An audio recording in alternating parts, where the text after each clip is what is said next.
umukwe wacu uzayeturira naho tutazi. Yagiye kuri ntakizwa we agiye kwezeka itumukeneye. Yagiye kuri ntakizwa we agiye kwezeka itumukeneye.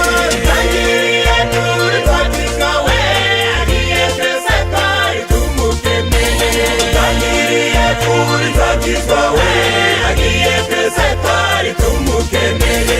Ariyemeje basigaye bonyine ariko we Mana urabizi. Ariyemeje basigaye bonyine ariko we Mana urabizi.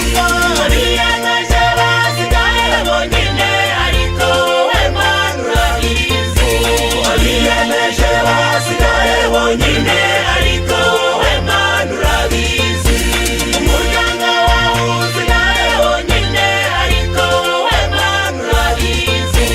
Umuryango wawe usigaye wonyine ariko we Mana urabizi. Umuryango wawe usigaye wonyine ariko we Mana urabizi. Umuryango wawe usigaye wonyine ariko we Mana urabizi.